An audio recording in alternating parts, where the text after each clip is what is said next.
Hi guys, thanks for tuning into my YouTube channel. And for those of you who are here for the first time, my name is Catherine and I tell true stories and facts. Remember that video that I told you about things that people never tell you about the Gulf? And I promised to tell you why they keep staying there regardless of what is happening to them. So today I'm going to tell you why. You see, somebody is complaining but is never leaving the Gulf. Reason number one, their salary may be not enough just to get back to their country to start any project that they might need to do. Yes, the salary is tax-free. You don't pay any tax, and that's one of the reasons that people also stay. But for some employees, that salary is just not meeting their needs. Reasons: things are expensive, very expensive. No matter how much you're trying to save, you wonder, how comes I'm not saving enough? How comes? It's like you're putting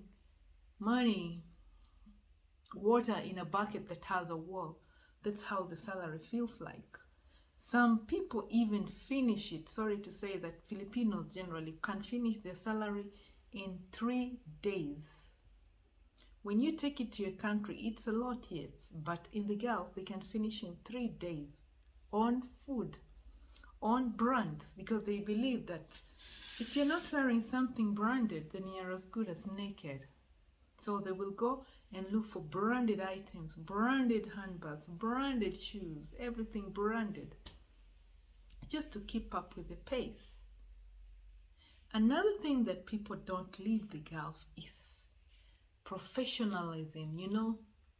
Let's say you come back to your country in your country in Africa generally, and see how you will be welcomed in some areas as compared to the Gulf. Well, in the Gulf, the people are not working for their own country, so they're kind of serious with their work.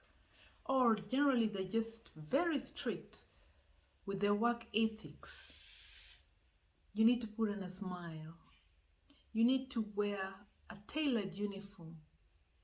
You need to be professional every time, and you can be fired if this does not happen. Now, come to Kenya, for example, or let's say just any African country. Right from the gate, by the time you reach the place you're supposed to be, you are annoyed. Right from the security, who had to get his now opportunity to act in charge, for a post that maybe he's just been given for a day. He will try to show his power, delay you, You will be discriminated in your own country. Let me give you a story even for my own experience. I was at the airport and we were passing through the scanner for the items, for the luggage, and I just happened to be in front of one European. And funny enough, the Kenyan security on the line for the scanning went ahead and took the luggage of the white person behind me and put it in front of mine. I was like, what the? I thought the airport at least has some professionalism, but this is a Kenyan undermining another Kenyan, discriminating against another Kenyan, and adoring a white guy just because it's like a colonialism generally has been ingrained in them, some of them generally. Or they're just annoyed that this fellow African is flying out and they're grounded in their own country. Things like that. No professionalism. Another time somebody takes my identity card of the country of the other country and pretends to drop it.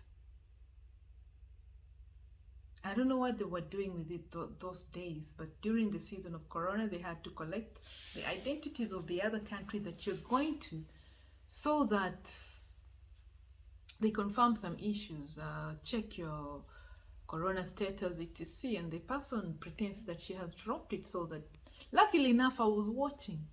Otherwise, she could have just pretended it just disappeared somewhere, or she could have just disappeared in the crowd as well, although she's a staff at the airport. I picked it up and took it myself. She was hoping that I'm stuck at the airport or something of the sort. So this is some of the poor professionalism that you get in your own country. You go to the customer service, they're busy lying on their table chewing gum, you know. They don't care until after a few minutes is when they realize they realize that you're there, but you're not a priority. But go to the Gulf countries. The moment you enter a premises, the customer care will immediately stand up, no matter who you are, and you will be treated with professionalism.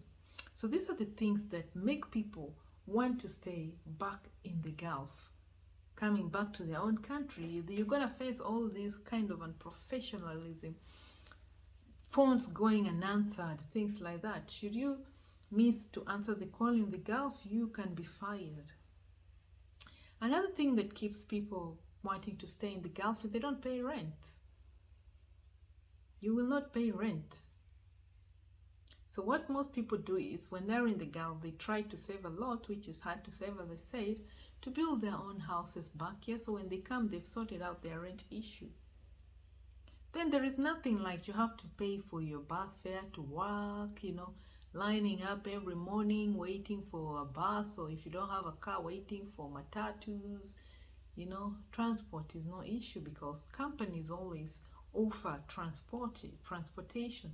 No matter how low paying the company might be, there is always transport to and from work, unless it's your off day or you want to take your own transport to elsewhere, but there will always be a vehicle to take you to work and back to home.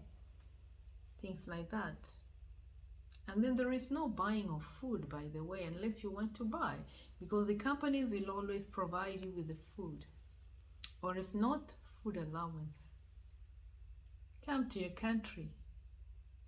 You will be struggling to save for your lunch, or at least to carry packed lunch, because the food is damn expensive out here. But there, everything is provided. Food is provided. So it's kind of like a spoiled life. It's kind of an easy life, but comes with its own issues sometimes. It spoils you that when you come back to your own country, maybe things might look very tough for you, because you'll have now to start coping with rent if you hadn't built your own house. You'll have to start, if you're coming back to continue working, you'll have to start dealing with transport issues, being rained on if you don't have a car yet, being pushed in public transportations, putting up with the unprofessionalism.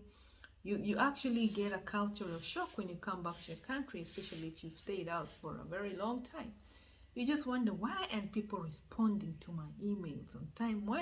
But to them, that is very normal. It's not a priority to attend to a customer. Why should they? After all, they're getting their salary and nobody's watching them at that moment. It's like now they just work because somebody's watching them. Yeah, you get cultural shocks. You're not used to like saloonists gossiping above your head, because there is professionalism in every industry that you go to. So those are some of the things that make people want to stay in the Gulf, and even some of them go to the extent of bringing in their whole family, which I've never understood really. So if you like my content, like, share, and subscribe. Ciao.